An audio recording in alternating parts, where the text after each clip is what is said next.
तो आप देख सकते हैं यहाँ how to start beginner UPSC preparation. जय श्री कृष्णा, स्वागत है हमारे चैनल पुष्पलता ब्लॉग्स पे। और मैं पुष्पलता आप लोगों के सामने फिर से आ चुकी हूँ एक नए ब्लॉग लेकर, एक नए जज्बे के साथ। और फिलहाल हूँ मैं छत पे, और छत पे अगर रहूँगी तो नेसेसरी है कि मैं आपको ये दिखाती हूँ। देख सकते हैं अब ज़्यादा नहीं खिलता है फूल। आप तोड़ दिए हैं सबर, बोलते हैं ज़्यादा नहीं खिलता है। देखिए अर्चना क्या किया, पता है ये फूल तोड़ के देखिए, नहीं दिख रहा होगा कैमरा में, सारा ना फूल का पंखुड़ी ही तोड़ देती थी। मेरे को लगता था सर चूहा वगैरह खा जाता, बट दिमाग लगाई और फूल तोड़ती थी ऊपर से वो जो उसका डंठल होता था ना, वो भी कुबाड़ के छोड़ देती थी। तो ऐसा मुझे लगा ऐसा थोड़ी नहीं होगा कि फूल टूटेगा, चलो मान लेती हूँ, लेकिन डंठल कैसे टूट सकता है उसका। तो फिर मुझे पता चला अच्छा ये अर्चना का करामत है। और इधर देखिए, और इसमें क्या अर्चना, इसमें क्या लगा है? साग पोया। और ये पोया का साग, और इसमें भी अर्चना ही लगाए हैं फूल। ये वाला मैं लगाई, देखिए मामा के। और ये कैक्टस में पूरा का पूरा पानी भर गया, हम लोग कभी डालते भी नहीं है पानी, फिर भी ये वर्षा के कारण भर चुका है। तो चलिए फिलहाल चलूँगी मैं नीचे, लेकिन नीचे जाने से पहले मैं आप लोगों को अपने गांव के नज़ारे दिखा देती हूँ कि किस प्रकार हमारे गांव में चारों ओर बादल घिरे हुए हैं, देख सकते हैं। देखिए, और इन बादलों के बीच में है हमारा गांव। बादलों के बीच में नहीं, बादल के नीचे। चलिए चलते नीचे, चलिए अर्चना।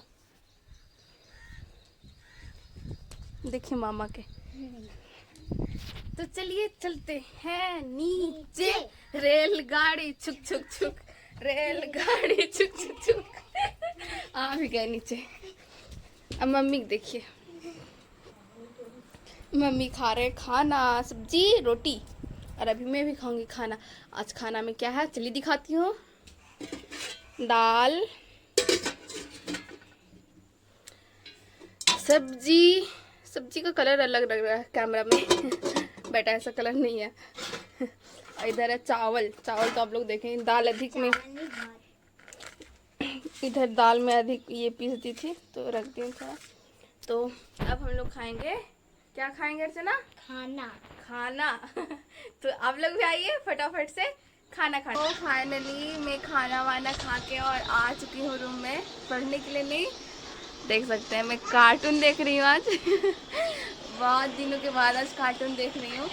एक्चुअली आज मुझे पढ़ने का मूड नहीं कर रहा था, सच बताऊँ, मतलब ना लगभग 4-5 दिन से मुझे ना बिल्कुल भी पढ़ने में मन ही नहीं लग रहा है। तो आज संडे है तो सोचा चलो आज क्लास नहीं है तो थोड़ा बहुत कार्टून वगैरह देख लेते हैं। देखिए डायनासोर का कार्टून देख रही हूँ।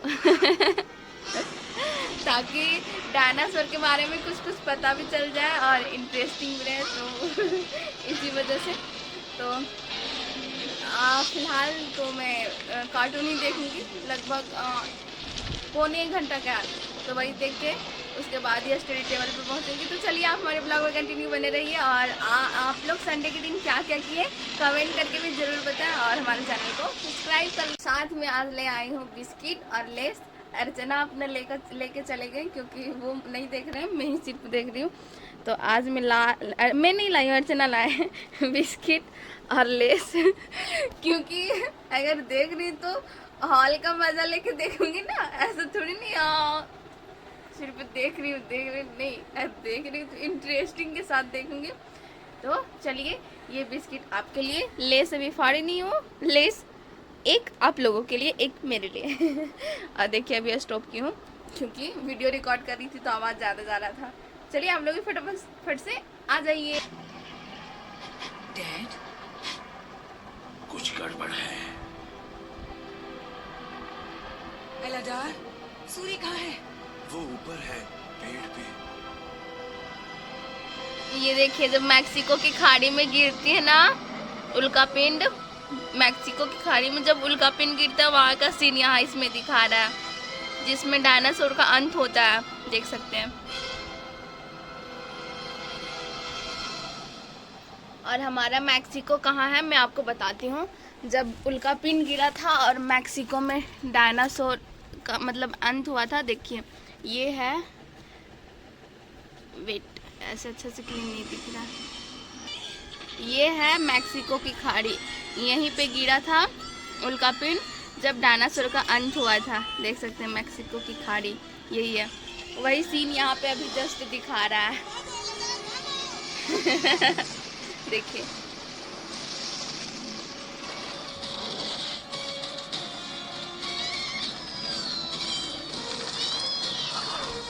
तो फाइनली मैं कार्टून हॉल से निकल चुकी हूँ। कार्टून देखा हुआ हो चुका है और देखिए बाहर ये हवाएं चल रही है, तूफानी हवाएं हल्का हल्का, और बादल किए हुए हैं, देख सकते हैं।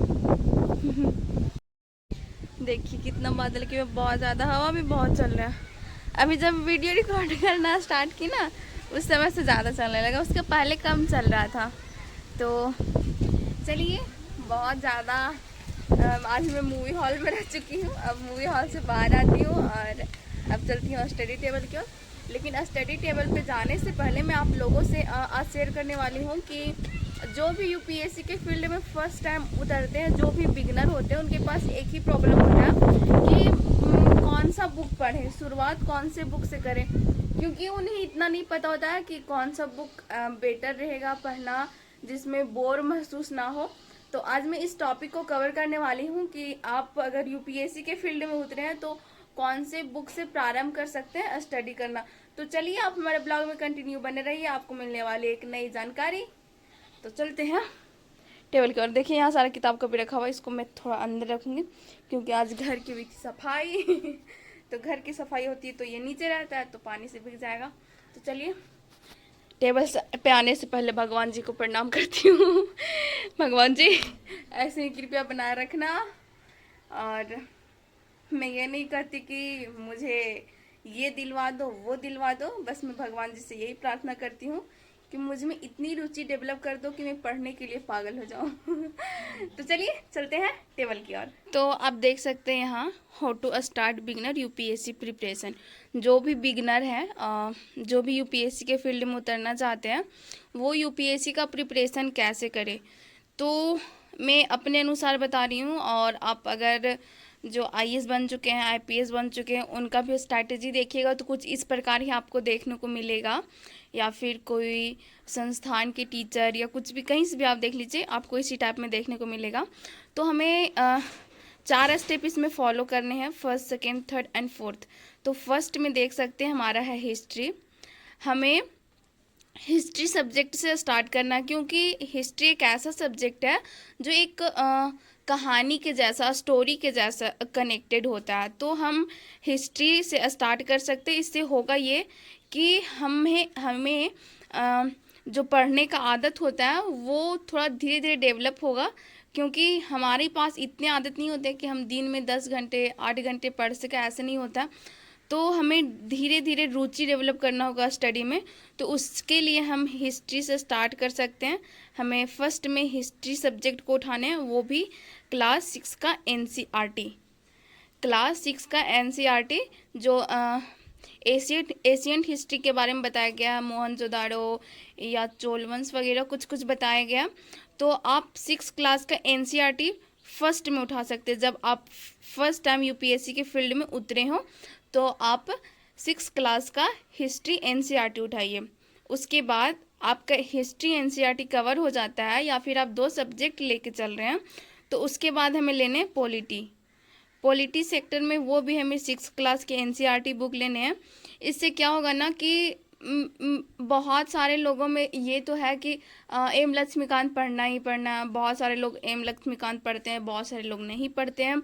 लेकिन अगर हमें बेसिक डेवलप करना है, बेसिक मजबूत करना है, तो हमें पॉलिटी पढ़ने ही पढ़ने हैं, क्योंकि उससे हमारा जो होता है ना प्रारंभिक ज्ञान, वो पता चल जाता है। प्रारंभिक ज्ञान जैसे सपोज 6 क्लास में बताया गया प्रारूप संविधान किसे कहते हैं, प्रारूप समिति के अध्यक्ष कौन थे, तो ये सब एक बेसिक जानकारी है, तो ये सब पता होना चाहिए। अब मैं थर्ड स्टेप की बात करूँगी। तो थर्ड में मैं लूँगी ज्योग्राफी, क्योंकि ज्योग्राफी ना बहुत सारे लोगों को बोर लगता है, सपोज दैट मैं मुझे ज्योग्राफी में उतना इंटरेस्ट नहीं है। लेकिन अगर आपको ज्योग्राफी में इंटरेस्ट डेवलप करना है तो आप 6 क्लास का ज्योग्राफी बुक पढ़ें। मैं बहुत सारे लोगों को ये कहते सुनती हूँ कि नहीं 11th-12th का ज्योग्राफी पढ़ लीजिए, वो मोर देन इनफ है। एब्सोल्युटली राइट, बट हमारे पास इतने शब्द शक्ति नहीं होते कि इतने हार्ड हम शब्द को समझ पाएँ। तो अगर हमें हार्ड शब्द को समझना है तो सबसे पहले अगर हम पहाड़ पे चढ़ते हैं तो हमें 1 से शुरुआत करना होता है ना।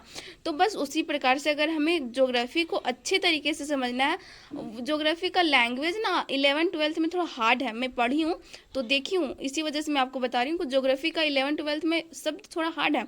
तो हमें धीरे धीरे ज्योग्राफी को मजबूत करने के लिए क्लास 6 का ज्योग्राफी पढ़ना ही चाहिए, जिसमें दिया हुआ सौर मंडल क्या है, उपग्रह क्या है, क्षुद्रग्रह क्या है, बोनाग्रह क्या, तो ये सब पढ़ लेना चाहिए। उसके बाद इसे मैं बहुत ज़रूरी मानती हूँ डेली न्यूज़पेपर। मैं ये नहीं बोल रही कि नोट से ही बनाना स्टार्ट कर दें, ऐसा मैं नहीं बोलूँगी। मैं ये नहीं बोल रही कि यूपीएससी के फील्ड में उतरे और नोट्स बनाना स्टार्ट कर दें, नहीं। आप 1-2 महीना न्यूज़पेपर पढ़िए, नॉर्मल न्यूज़पेपर पढ़िए, रुचि डेवलप कीजिए। उसके बाद आपको अगर नोट्स बनाना है, मतलब आपके एग्ज़ाम के अकॉर्डिंग, अगर आपको 2 साल बाद देना है तो मत बनाइए, अगर 1 साल में देना है तो बनाइए, ये आपके अकॉर्डिंग निर्भर करता है। तो कुछ इस प्रकार आप 4 स्टेप फॉलो कर सकते हैं, 4 भाग में बांट सकते हैं कि मुझे ये पढ़ना है। फर्स्ट में हिस्ट्री, उसके बाद polity, after than geography, after than daily current affair, या न्यूज़पेपर, आप जो समझ लें। तो इस प्रकार से बिगनर जो भी होंगे वो यूपीएससी का प्रिपरेशन कर सकते हैं। वो लेंदी भी उनके लिए नहीं होगा, इंटरेस्टिंग होगा, क्योंकि 6 क्लास का बुक तो बच्चा का दिमाग जैसा दिया होता है ना, बच्चा तो कुछ इस प्रकार जो भी बिगनर होंगे वो अपना यूपीएससी प्रिपरेशन के लिए कुछ इस प्रकार वो बुक पढ़ सकते हैं। आई होप ये वीडियो आपको पसंद आया हो या आपको अच्छे से समझ में आ गया हो, क्योंकि जो भी यूपीएससी के फील्ड में उतरते हैं ना, उनके पास एक ही परेशानी होता है कि यूपीएससी का प्रिपरेशन कैसे करें। यूपीएससी तो करना है लेकिन स्टार्ट कैसे करें, तो आप कुछ इस प्रकार स्टार्ट कर सकते हैं। तो चलिए, आप लोगों को तो मुझे जो इन्फॉर्मेशन देना था वो मैं दे दी हूँ, और अब मैं करूँगी अपनी स्टडी। और आज मैं करने वाली हूँ हिंदी ऑप्शनल का प्रीवियस ईयर क्वेश्चन पेपर। आज मैं फिलहाल अभी देखूँगी किस टॉपिक से कितना प्रीवियस ईयर क्वेश्चन पेपर पूछा गया है। क्वेश्चन पूछा गया है, पेपर नहीं, क्वेश्चन पूछा गया है। तो चलिए, आप हमारे ब्लॉग में कंटिन्यू बने रहिए। हमारा ब्लॉग कैसा लग रहा है कमेंट करके ज़रूर बताएं। चैनल पर नए हो तो चैनल को सब्सक्राइब करें, और वीडियो अच्छा लगा या फिर आपको इससे कुछ नई जानकारी मिली या लोगों को और मिलनी चाहिए तो हमारे वीडियो को शेयर करें।